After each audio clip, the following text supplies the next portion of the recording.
Hello everyone, তো নিশ্চয়ই তোমরা সবাই ভালো আছো। তো আজকে আমরা কলয়েড যে বিষয়টা পড়াচ্ছিলাম, তো তার দ্বিতীয় অংশের আলোচনাতে আজকে আমরা আসব। তো প্রথম ক্লাসে আমরা কলয়েড বিষয়টা ভালো করে জেনেছি। সেখানে দ্বিদশা যে মিশ্রণ, সেখানে তার উপর ভিত্তি করে শ্রেণীবিভাগ বা তার পৃথকীকরণ বিষয়গুলো আমরা জেনেছি। তো আজকে আমরা কয়েকটা বিশেষ প্রকার কলয়েডটাকে নিয়ে আমরা আলোচনা করব এবং তাদের ব্যবহারগুলো আলোচনাটা করব। এবং সেই সঙ্গে সঙ্গে আরেক প্রকারের যে মিশ্রণ সম্পর্কে আমরা বলেছিলাম যে প্রলম্বন সৃষ্টি হবে, সেই প্রলম্বন সম্পর্কে সামান্য যে তথ্য রয়েছে সেইগুলো আমরা এখানটায় আলোচনাটা করব। তো প্রথমে যেটা আলোচনা করব সেটা হচ্ছে কি, যে কয়েকটা বিশেষ প্রকার কলয়েড, অর্থাৎ যখন দুটো দশার সমন্বয় ঘটবে, একটা হচ্ছে বিস্তার মাধ্যম আর একটা বিস্তৃত দশা, এই দুটো পদার্থের যে যখন সমন্বয় ঘটবে, যে ক্ষেত্রে কণাগুলোর আকারটা 1 ন্যানোমিটার থেকে শুরু করে 100 ন্যানোমিটারের মধ্যবর্তী রেঞ্জের হয়ে থাকবে, তো সেক্ষেত্রে আমরা জানি যে কলয়েড সৃষ্টি হয়। তো এই ক্ষেত্রে আমরা জানি, সেখানে ভাগ করার সময় আলোচনাটা করেছিলাম শ্রেণীবিভাগে, যে বিস্তার মাধ্যম আর বিস্তৃত দশার প্রকৃতিগুলোর উপর ভিত্তি করে কঠিন তরল বা গ্যাসীয়, আর এক্ষেত্রে অপরপক্ষে বিস্তৃত দশাও কঠিন তরল গ্যাসীয় হতে পারে, তাদের উপর ভিত্তি করে ভিন্ন প্রকার যে কলয়েড সৃষ্টি হয়েছিল। তো এদের মধ্যে প্রথম একটা যে বিশেষ প্রকার কলয়েড, সল কাকে বলে? তাহলে এটা এমন একটা কলয়েড যে ক্ষেত্রে যার বিস্তার মাধ্যম হচ্ছে তরল, যার মধ্যে কঠিন উপাদান ছড়িয়ে থাকবে, তো সেটা হচ্ছে যে সল বলা হচ্ছে। অর্থাৎ বিস্তৃত দশা হচ্ছে এক্ষেত্রে কঠিন, বিস্তার মাধ্যম হচ্ছে তরল, অর্থাৎ তরলের মধ্যে কঠিন পদার্থ ছড়িয়ে থাকার বিষয়টাকে, সেটাকে আমরা বলছি সল। বিশেষ করে যেমন উদাহরণ সালফার সল, গোল্ড সল, এইগুলোর কথা বলছি। এছাড়া এয়ারোসল, অর্থাৎ যে ক্ষেত্রে গ্যাসীয় মাধ্যমে কঠিন বা তরলের যে পদার্থগুলো ছড়িয়ে থাকার দরুন যে প্রকার কলয়েডগুলো সৃষ্টি হচ্ছে, সেগুলোকে বলা হচ্ছে এয়ারোসল। অর্থাৎ গ্যাসীয় মাধ্যম বিস্তার মাধ্যম হিসাবে কাজ করবে এবং তার মধ্যে যদি তরলের কণাগুলো ছোট ছোট আকারে ছড়িয়ে থাকে, তো সেটা হচ্ছে তরল এয়ারোসল। যেমন হচ্ছে মেঘ, কুয়াশা ইত্যাদি ইত্যাদি। ঠিক সেই রকম যে কঠিনের মধ্যে গ্যাসের মধ্যে, গ্যাসীয় মাধ্যমের মধ্যে যদি কঠিন কণাগুলো ছড়িয়ে থাকে, সেটা হচ্ছে কঠিন এয়ারোসল। যেমন হচ্ছে ধোঁয়া, যেমন কি বায়ুমণ্ডলে যে বিভিন্ন কার্বনের গুঁড়ো, ধূলিকণা, এগুলো যে ঘুরে বেড়াচ্ছে, এটা এক প্রকারের কঠিন এয়ারোসল বলে বলতে পারে। তো এই হচ্ছে আরেক প্রকারের কলয়েড হলো। তৃতীয় আরেক প্রকারের কলয়েড হচ্ছে কি, যেখানে হচ্ছে কঠিন বিস্তার মাধ্যম, যার মধ্যে তরলের কণাগুলো ছড়িয়ে থাকবে, অর্থাৎ বিস্তার মাধ্যমটাই হবে কঠিন, যার মধ্যে তরলগুলো ছড়িয়ে থাকছে। যেমন এই যে দেখো পনিরের কথা বলছি। পনির যেখানে ফ্যাট জাতীয় উপাদান, সেখানের ভেতরে আমরা দই যে জলের অণুগুলো, তরলের অণুগুলোকে আবদ্ধ করিয়ে দিয়ে তাকে তার মধ্যে তাকে পনির হিসাবে তৈরি করে থাকি। তো পনির, দই, কোলগেট, এইগুলো হচ্ছে সেই যে বিশেষ প্রকারের উদাহরণ। তো এক্ষেত্রে আমরা এই সল আর জেল, এদের মধ্যে পারস্পরিক রূপান্তর কিন্তু আমরা ঘটাতে সক্ষম হয়ে থাকি। যে উচ্চ উষ্ণতাতে আমি যদি উচ্চ উষ্ণতায় সল তৈরি করলাম, তাকে যদি ঠান্ডা করি, উচ্চ উষ্ণতার সল তৈরি করে তাকে আস্তে আস্তে টেম্পারেচার কমালে, ঠান্ডা করলে সেটা কিন্তু জেলে রূপান্তরিত হয়ে যায়। তো এই রকম ভাবে আমরা যে একটা পারস্পরিক রূপান্তর ঘটাতে সক্ষম হয়ে থাকি। যেমন কি যে উচ্চ তাপমাত্রায় জলে যে সাবু যে তৈরি করা হয়ে থাকে, তাকে ঠান্ডা করলে অর্ধ কঠিন যে জেলে রূপান্তরিত হয়ে যায়। তো এই হচ্ছে আরেক প্রকারের যে কলয়েড, এটা একটা বিশেষ প্রকারের কলয়েড। এইগুলোর ব্যবহারগুলো তো আমরা সচরাচর দেখছি। তো এছাড়া আরেক বিশেষ প্রকার সবচেয়ে গুরুত্বপূর্ণ যে কলয়েডটা, সেটা হচ্ছে কি না ইমালশন, তরলের কলয়েড, যে ক্ষেত্রে বিস্তার মাধ্যমও তরল, বিস্তৃত দশাও তরল, দুটোই তরল, সেই প্রকার কলয়েডটাকে বলা হচ্ছে ইমালশন। তো এক্ষেত্রে যেহেতু তরল হিসাবে জলও হতে পারে, তেল জাতীয় পদার্থ হতে পারে, বা ফ্যাট জাতীয় পদার্থ হতে পারে, তো সেক্ষেত্রে সেটা আবার যেটা বিস্তৃত দশা হিসাবে তরল বলছি সেটাও জল হতে পারে, তেল হতে পারে। তো সেইগুলো যে বিস্তার মাধ্যম আর বিস্তৃত দশা তেল না জল, তার উপর ভিত্তি করে আমরা দু প্রকারের যে ইমালশন তৈরি করতে পারি। তাহলে যদি জলের মধ্যে অর্থাৎ বিস্তার যে মাধ্যম হিসাবে জল এবং তার মধ্যে যদি তেল কম পরিমাণে ছড়িয়ে থাকছে, তো সেক্ষেত্রে আমরা বলছি তেলে জলে ইমালশন, কিংবা যাকে ওয়াটার ও ও টাইপ যে ইমালশন বলেও বলা হয়ে থাকে।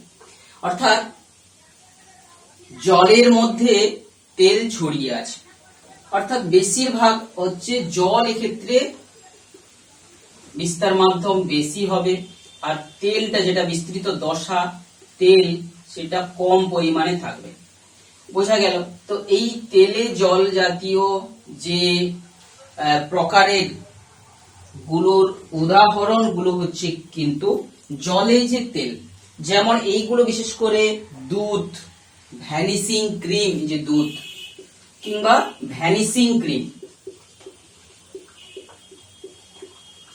বিভিন্ন যে ক্রিম গুলো আমরা মেখে থাকি মুখে বিভিন্ন জিনিসকে ভ্যানিশ করার জন্য, যে দাগ দাগ গুলো, তো সেই ভ্যানিশিং ক্রিম বা দুধ বিশেষ করে দেখতে পাচ্ছি দুধের মধ্যে জলের পরিমাণ বেশি, সেখানে ফ্যাট জাতীয় বা তৈলাক্ত উপাদানগুলো তার মধ্যে কম পরিমাণে ছড়িয়ে আছে। তো এটা হচ্ছে জলে তেল জাতীয় যে ইমালশন।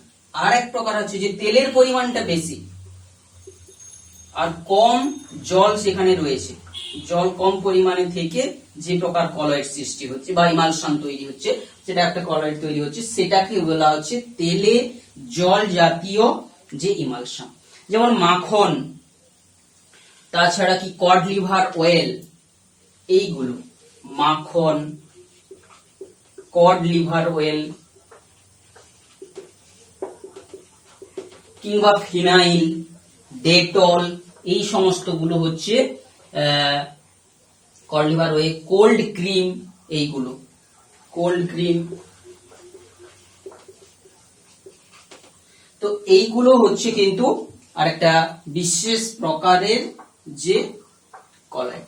আবার জলে তৈলাক্ত পরিমাণ কম, এখানে হচ্ছে এটা ফিনাইল হিসেবে বলতে পারি, ডেটল, ফিনাইল, এইগুলো। তো এই হচ্ছে বিভিন্ন প্রকার ইমালশন। তাহলে প্রথম হচ্ছে ইমালশন কি না, তরলের যে কলয়েডকে বলা হচ্ছে ইমাল, অর্থাৎ বিস্তার মাধ্যম তরল, বিস্তৃত দশাও তরল, সেই রকম ভাবে যে কলয়েড গুলো সৃষ্টি হচ্ছে সেটা ইমালশন। তো এক্ষেত্রে আমরা তরল হিসাবে জল আর তেল দুটোইকে উপর ভিত্তি করে আমরা দু প্রকারের কলয়েড বলে থাকি। একটা হচ্ছে জলে তেল জাতীয়, অর্থাৎ জলের ভাগটা বেশি থাকবে, তেল কম থাকছে, যেমন সেটা দুধ, ভ্যানিশিং ক্রিম, ফিনাইল ইত্যাদি ইত্যাদি বিষয়গুলো। আর হচ্ছে জলে তেল জাতীয়, তেলে জল জাতীয়, তেলের পরিমাণটা একটু বেশি, যেমন মাখন বেশি তৈলাক্ত, code liver oil, cold cream ইত্যাদি, এইগুলো হচ্ছে কিন্তু এই ক্ষেত্রে ভ্যানিশিং ক্রিম, কোল্ড ক্রিম, এটা হচ্ছে তেলে জল জাতীয়। তো এই ভাগগুলো এখন আমরা বিশেষ প্রকার যে কলয়েডের মধ্যে আলোচনাটা করলাম। তো এবারে চলে আসছে এই কলয়েডের কিছু ব্যবহারগুলো। তো ব্যবহারগুলোর মধ্যে যে উদাহরণগুলোর মধ্যে যেগুলো আমরা দেখতে পাচ্ছি, সেইগুলোর মধ্যে যেখানে যেখানে আমরা বলছিলাম জীবাণু নাশক হিসাবে একটা ব্যবহার ইমালশন তৈরি করা হয়ে থাকে, যেমন কি ফিনাইল, লাইজল, এক্ষেত্রে এটা এক প্রকার জলে তেল জাতীয় যে ইমালশন, এগুলো জীবাণু নাশক হিসাবে এদেরকে ব্যবহার করা হচ্ছে। ঔষধের মধ্যে এক্ষেত্রে আমরা জানি যে বিশেষ করে যেটা vitamin B complex, cod liver oil, এক্ষেত্রে অয়েলের পরিমাণটা বেশি, অর্থাৎ তেলে জল জাতীয় উপাদানগুলো থেকে এগুলো তৈরি হচ্ছে, যে এই এক প্রকার ইমালশন যেগুলো ঔষধ হিসাবে ব্যবহৃত হয়। তাহলে এক্ষেত্রে এরা হচ্ছে তেলে জল জাতীয় ইমালশন, আর এটা ছিল জলে তেল জাতীয়, এই প্রকার ইমালশনের ব্যবহার। এছাড়া ফ্যাট, আমাদের শরীরে আমরা যে ফ্যাট খেয়ে থাকি, সেই ফ্যাটটা কিন্তু হজম হয়, সেই আমাদের অন্ত্রে গিয়ে ইমালশন তৈরি করে। জলের সঙ্গে ফ্যাট জাতীয় যে সেখানে মিশে গিয়ে ছোট ছোট কণার সৃষ্টি হয়, যে ইমালশন কণা তৈরি হয়, তারপরে কিন্তু সেটা আমাদের অন্ত্রে সেটা হজম হতে সাহায্য করে। আর একটা গুরুত্বপূর্ণ সবচেয়ে বিষয় যেটা আমরা আলোচনাটা করব সেটা হচ্ছে জামা কাপড় পরিষ্কার করার ক্ষেত্রে এই ইমালশনের গুরুত্ব। অর্থাৎ আমাদের জামাতে যে সমস্ত তৈলাক্ত পদার্থ ধরো লেগেছে নোংরা হিসাবে, সেইগুলোকে তাহলে আমাদের জামা কাপড়টাকে জলে ডুবিয়ে তাকে ভালো করে ঘষলে সেটা যে তেলের অণুগুলো সেক্ষেত্রে ইমালশন সৃষ্টির মধ্য দিয়ে জামা কাপড়টা পরিষ্কার হবে। তো এক্ষেত্রে আমরা আরো একটু ডিটেলসে আলোচনা করব, জামা কাপড় পরিষ্কার করার ক্ষেত্রে সাবানের ক্রিয়াকলাপটা নিয়ে আলোচনাটা করব। তো সেই প্রসঙ্গে আমাদের যেটা জানতে হচ্ছে সেটা হচ্ছে সাবানটা একটা কিন্তু ইমালশন কারক। তাহলে সর্বপ্রথম সাবানটা একটা বেশি গুরুত্ব দিয়ে কাজ করে, এটা হচ্ছে বলা হচ্ছে ইমালশন কারক হিসাবে কাজ করে। ইমালশন কারক এখন আমাদের জানার দরকার। তো অনেক সময় কি হয়, তেল বা জলের মধ্যে তেল যখন মিশিয়ে আমরা একটা ইমালশন তৈরি করি, কিছুক্ষণ পর রেখে দিলে দেখা যাবে যে সেই অসমসত্ব মিশ্রণটা আবার পৃথক হয়ে গেছে। জলের মধ্যে কয়েক ফোঁটা তেল মিশিয়ে দিয়ে ঝাঁকিয়ে কিছুক্ষণ রেখে দিলে দেখা যাবে তেল আবার সেই উপরে, জল সেই নিচে। তো এইভাবে ইমালশনটা কিন্তু দীর্ঘস্থায়ী হয় না। অর্থাৎ যে ইমালশনটাকে দীর্ঘস্থায়ী করার জন্য, ইমালশনকে দীর্ঘস্থায়ী করার জন্য যে সমস্ত পদার্থগুলোকে ওই মিশ্রণের মধ্যে মেশানো হচ্ছে যে কলাইডের মধ্যে, সেটাকেই বলা হচ্ছে ইমালশন কারক। আরো তাকে অনেকক্ষণ পর্যন্ত স্থায়ী করে রাখবে। সেই রকম কতগুলো ইমালশন কারকের উদাহরণ আমরা যেমন জানি কেসিন। এই যে দুধের কথা বলছি, সেক্ষেত্রে প্রোটিন ফ্যাট জাতীয় উপাদানগুলো জলের মধ্যে মিশে থাকতে সাহায্য করছে কিন্তু কেসিন নামক একটা যে প্রোটিন। এছাড়া দেখো সাবান বা ডিটারজেন্ট, এরাও হচ্ছে একটা ইমালশন কারক। অর্থাৎ জলের মধ্যে তেলকে আরো বেশি করে গুলিয়ে ধরে রাখতে দীর্ঘক্ষণ সাহায্য করে, সেটা হচ্ছে সাবান বা ডিটারজেন্ট। এছাড়া জিলেটিন, অ্যালবুমিন, এরা কি করে, জলের মধ্যে যে প্রোটিন যে তেল জাতীয় পদার্থগুলোকে ধরে রাখার ক্ষেত্রে সাহায্য করছে। তো এই হচ্ছে ইমালশন কারক, যারা হচ্ছে কি যে ইমালশনটাকে দীর্ঘস্থায়ী করে রাখার ক্ষেত্রে গুরুত্বপূর্ণ ভূমিকা পালন করে। তো এখন আমরা এই ইমালশনের যে প্রয়োগের ক্ষেত্রে জামা কাপড় পরিষ্কার করার কথাটা বলছিলাম, সেক্ষেত্রে কিন্তু আমরা যদি ইমালশন কারককে ব্যবহার করে দিই তাহলে আরো ভালোভাবে জামা কাপড় কিভাবে যে পরিষ্কার হয়, জামা কাপড় থেকে নোংরাগুলো অপসারিত হয়, সেটা বিষয়টা একটু জেনে নাও। যে আমরা যে সাবানের কথা বলি, সাবান হচ্ছে কি জিনিস তোমরা জানো, যে জৈব যে বিভিন্ন প্রকার অ্যাসিড, ফ্যাটি অ্যাসিডের সোডিয়াম বা পটাশিয়াম লবণ। যেমন ধরো একটা জৈব অ্যাসিড, ধরো স্টিয়ারিক অ্যাসিড, ধরো C17H35COOH, এটা হচ্ছে স্টিয়ারিক অ্যাসিড, একটা বড় জৈব অ্যাসিড। এইটা যখন ধাতুর সঙ্গে বিক্রিয়া করে তার যে লবণ সৃষ্টি করে, ধর সোডিয়াম, এই যে জানি অ্যাসিড গ্রুপের শেষ যে অংশটা, এটাই হচ্ছে অপসারিত হয়ে যাবে C17H35COON, সোডিয়াম স্টিয়ারেট। তাহলে এটাই হচ্ছে ধরো সাবান বলে বলছি। তাহলে এটা একটা লবণ, ফ্যাটি অ্যাসিডের সোডিয়াম বা পটাশিয়াম লবণ। তাহলে এখানে দেখতে পাচ্ছ ওই sodium plus part, minus part, আর সঙ্গে সঙ্গে এইদিকে যে হাইড্রোকার্বন পার্টটা রয়েছে। তাহলে এই দিকে রয়েছে আয়ন পার্ট। অর্থাৎ একটা যে সাবানের যে আমি যদি স্ট্রাকচারিক্যালি একটা চিত্র আঁকি, যে একটা প্লাস অংশ সঙ্গে মাইনাস অংশ জুড়ে আর একটা হাইড্রোকার্বন অংশ আছে, এটা আয়ন অংশ আছে। তাহলে এই হচ্ছে একটা সাবানের অণু, এটাকে আমরা বলছি একটা সাবানের অণু। তো এখন এই যে সাবানের অণুটা যখন আমরা জলে গুলে দেব, এটা সর্বপ্রথম কি হয়ে থাকবে, জলে যখনই আমরা সাবানের অণুগুলোকে ফেলে দেব, এই জলের উপরিতলে এইভাবে তারা দাঁড়িয়ে থাকছে, সব একজোট হয়ে উপরে তারা থাকছে। এখন আমরা যখন কোনো নোংরা জামা কাপড়কে জলে ডোবালাম, সেই জলের মধ্যে থাকা তেলটা যেটা জামা কাপড়ের সঙ্গে ধরো লেগে আছে, এটা জামা কাপড়, এটা তার মধ্যে একটা তেলের উপাদানগুলো লেগে আছে। এই তেলের উপাদানগুলো মেশালে এই যে সাবানের উপাদানগুলো যারা ছিল, সাবানের এই দুটো অংশ, তাহলে এই আয়নের একটা অংশ রয়েছে, এটাকে বলা হচ্ছে হাইড্রোফিলিক অংশ। অর্থাৎ এটা জলাকর্ষী, অর্থাৎ যেদিকে প্লাস মাইনাস অংশটা রয়েছে এটাকে বলা হচ্ছে হাইড্রোফিলিক, হাইড্রোফিলিক অংশ। আর যেদিকে হাইড্রোকার্বন পার্টটাকে আমরা এই যে স্প্রিং এর মতো করে দেখেছি এটা হচ্ছে হাইড্রোফোবিক অংশ। হাইড্রোফিলিক আর হাইড্রোফোবিক এই টেনটা, এটা হচ্ছে হাইড্রোফোবিক, অর্থাৎ এ জলকে পছন্দ করে না। আর এই আয়ন অংশটা জলকে পছন্দ করে। আমরা জানি জলের অণুগুলো কি হচ্ছে একটা আয়ন, অর্থাৎ পোলার হয়ে থাকে, একটা মাইনাস প্লাস হিসেবে থাকছে, একদিকটা প্লাস একদিকটা মাইনাস, একদিকটা প্লাস একদিকটা মাইনাস। তাহলে এই জলের যে দিক করে এরা থাকতে পছন্দ করে আয়নগুলো।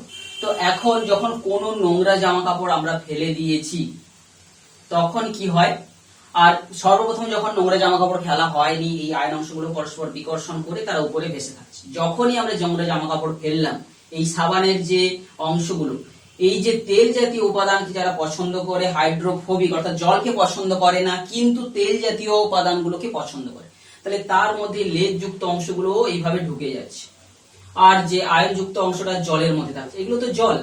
তাহলে এইভাবে ময়লাগুলোর মধ্য দিয়ে, ময়লাগুলো যে তেল জাতীয় উপাদানের মধ্যে সাবানের অণুগুলো প্রবিষ্ট করে দিচ্ছে। এই প্রবেশের মধ্য দিয়ে একে এখন এই যে জামা কাপড়ের সঙ্গে এখানে আকৃষ্ট হয়েছিল একে মুক্ত করে দিতে সাহায্য করছে। এইভাবে যে তেলের অণুগুলো জামা কাপড় থেকে পৃথক হয়ে চলে আসে। অর্থাৎ প্রথমে যখন দেখো এমনি জামা কাপড়, নোংরা জামা কাপড় যখন আমরা জলে ডোবাচ্ছি, জলের কি হয়, এক নম্বর হচ্ছে পৃষ্ঠটান কিন্তু বেশি, এবং তার জন্য কি হয় যে জামা কাপড়ের যে ফাঁকে ফাঁকে জল ঢুকতে পারছে না, যেখানে নোংরা রয়েছে তাকে দ্রবীভূত করে ইমালশন করতে পারছে না, তার জন্য কিন্তু খুব বেশি নোংরা পরিষ্কার সম্ভব নয় এমনি জলের মধ্যে আমরা যদি নোংরা জামা কাপড় ডোবাই। কিন্তু জলে এবারে সাবান গুলিয়ে দেওয়ার পরে আমরা জানি সাবানের অণুগুলো চলে এসেছে, সে এমনিতেই কি করবে, প্রথমে জলের পৃষ্ঠটানকে অনেকটা হ্রাস করে দিচ্ছে। পৃষ্ঠটান হ্রাস করে দিলে কি হয়, জলের পৃষ্ঠটান হ্রাস হয়ে গেলে জল কিন্তু জামা কাপড়ের ফাঁকে, অণুর ফাঁকে ফাঁকে আরো সহজে একটু ঢুকতে পারবে, অর্থাৎ জামা কাপড়গুলোকে ভেজাতে আরো সাহায্য করে দিচ্ছে। তাহলে সাবান মেশালে দুটো কাজ হয়ে যায়, জলটা বেশি করে তাকে যে জামা কাপড়ের মধ্যে প্রবেশ করতে সাহায্য করছে পৃষ্ঠটান হ্রাসের মধ্য দিয়ে, সেখান থেকে সেই তেল জাতীয় উপাদানগুলো জলে মিশতে সাহায্য করছে। দ্বিতীয় আরেক নম্বর কণা সাবান করে দিচ্ছে সেই তৈলাক্ত কণাগুলোকে সেই জলের মধ্যে, জলের থেকে আলাদা করে দিতে পারছে। কি করে না, আমরা জানি যে সাবানের অণুগুলোর তার যে হাইড্রোফোবিক অংশটা তেলের মধ্যে প্রবিষ্ট হয়ে গিয়ে তাকে, আর আয়নযুক্ত অংশটা জলের মধ্যে থেকে এইভাবে একটা মিশেল দানা গঠন করছে। যে এই যে দানাগুলো একটু বৃহদাকার দানা এটা তৈরি হচ্ছে, একে বলা হচ্ছে মিশেল দানা। অর্থাৎ মিশেল দানা তৈরি হওয়ার মানে কি, তৈলাক্ত পদার্থগুলো যেটা জামা কাপড়ের সঙ্গে লেগেছিল সেটা জামা কাপড় থেকে আলাদা হয়ে এখন জলের মধ্যে ঘুরে বেড়াতে পারছে। এই যে মিশেল কণা হয়ে একটা স্থায়ী প্রকার ইমালশন তৈরি করছে। তাহলে মিশেল দানা গঠন এবং স্থায়ী ইমালশন তৈরি করে ফেলছে। এই তৈলাক্ত কণাগুলো জলের মধ্যে থেকে ইতস্তত ঘুরে বেড়াচ্ছে। এবারে তখনই কিন্তু আমরা জামা কাপড়ের সঙ্গে লেগে থাকছে না, জামা কাপড় তাকে তুলে নিলে সেই নোংরা জলটা আমরা আলাদা করতে পারি। এইভাবে মিশেল কণা তৈরিতে সাহায্য করছে এক নম্বর হচ্ছে সাবানের অণুগুলো, দ্বিতীয়ত হচ্ছে জলের পৃষ্ঠটানটাকে হ্রাস করে ইমালশন গঠন করতে আরো সাহায্য করছে। তো এইভাবে যে সাবান ভিন্ন ভিন্ন কার্যের মধ্য দিয়ে সে কিন্তু জামা কাপড় পরিষ্কার করতে সাহায্য করে। বিষয়টা নিশ্চয়ই বোঝা গেল। তো এইভাবে আমরা যে ইমালশন কারক হিসাবে সাবানের ব্যবহারের মধ্য দিয়ে কি করে জামা কাপড় পরিষ্কার করি, যে ক্ষেত্রে মিশেল দানা তৈরি হয়ে একটা বড় স্থায়ী ইমালশন তৈরি হয়। তো এরপরে আমরা আসছি আর একটা যে ছোট্ট পার্ট আমরা এখানে লিখে রেখেছি যে আলোচনাটা করব বলে, সেটা কি, সেটা হচ্ছে যে প্রলম্বন। অর্থাৎ কোন যখন মিশ্রণ তৈরি করা হয়, উপাদান কণাগুলোর যে ব্যাস যদি যে 100 ন্যানোমিটারের থেকেও বেশি, অর্থাৎ ব্যাসটা যদি গ্রেটার দেন 100 ন্যানোমিটারের থেকেও বেশি হয়ে যায়, অর্থাৎ কোনো একটা জলের মধ্যে আমি এমন একটা কণা মিশিয়েছি, তার যে কণাটার ব্যাস হয়ে যাচ্ছে 100 ন্যানোমিটার থেকে বেশি, অর্থাৎ 10⁻⁻5 সেন্টিমিটারের থেকেও বেশি, তখন কি হয়, এই কণাটা এমনিতেই আমরা নিচের দিকে থিতিয়ে পড়তে তাদেরকে দেখব। যেমন ধরো আমরা একটা জলে কাদা নিয়ে গুলিয়ে দিয়ে কিছুক্ষণ নেড়ে দেওয়ার পর রেখে দিলে দেখবে ভারী ভারী যে কাদার কণাগুলো নিচের দিকে থিতিয়ে পড়ছে। সেই যে প্রলম্বন, অর্থাৎ যে প্রকার যে মিশ্রণে উপাদান কণাগুলোর ব্যাস, কোন একটা উপাদানের ব্যাস এত হয়ে যাবে, তো সেটাকে বলা হচ্ছে প্রলম্বন। তো এটাকে কিন্তু এই সমস্ত প্রলম্বন কণাগুলোকে আমরা কিন্তু যে ফিল্টার পেপার, পার্চমেন্ট পেপার, এইগুলো দিয়ে সহজে একে পৃথক করে নিতে পারি। তো যেহেতু আমাদের মিশ্রণ চ্যাপ্টারের 3টা পার্টের কথা বলেছিলাম, একটা হচ্ছে দ্রবণ, একটা হচ্ছে কলয়েড, সেই সঙ্গে সঙ্গে একটা প্রলম্বন। দ্রবণে যেভাবে কণাগুলোর বৈশিষ্ট্য, দ্রবণের বৈশিষ্ট্য আলোচনা করেছি, কলয়েডেরও করেছি, এক্ষেত্রে একটু কয়েকটা বৈশিষ্ট্য আলোচনা করলে দেখা যাবে কণাগুলোর ব্যাস হচ্ছে এইরকম, সঙ্গে সঙ্গে এদের পৃথক করা যাচ্ছে, এদেরকে আমরা ব্রাউনীয় গতি এদের দেখবো না, এদের যেহেতু নিচের দিকে থিতিয়ে পড়ছে, ব্রাউনীয় গতিও দেখা যাবে না, টিন্ডাল ইফেক্টও দেখা যাবে না, এদেরকে মাইক্রোস্কোপের সাহায্যে দেখা যাবে, এরা আধানগ্রস্ত হতে হয় না সাধারণত। তো এই হচ্ছে প্রলম্বনের যে বৈশিষ্ট্য। তাহলে এই ক্ষেত্রে আমরা না দেখবো হচ্ছে ব্রাউনীয় গতি, তাহলে ব্রাউনীয় গতি থাকবে না, টিন্ডাল ইফেক্ট, টিন্ডাল ঘটনা আমরা দেখতে পাবো না। এক্ষেত্রে আর কি, যে ফিল্টার পেপার দিয়ে এটাকে পৃথক করে নিতে পারবো, ফিল্টার পেপার ইউজ করে এই যে প্রলম্বিত কণাগুলোকে সহজে পার্চমেন্ট পেপার বা ফিল্টার পেপার ইউজ করে এদেরকে পৃথক করতে পারবো। তো এই হচ্ছে প্রলম্বন সম্পর্কিত ধারণা। তো এই রকম ভাবে আমরা যে দ্রবণ চ্যাপ্টারের মূল যে থিওরিগত যে পার্টটা আমরা এখানেই শেষ করলাম।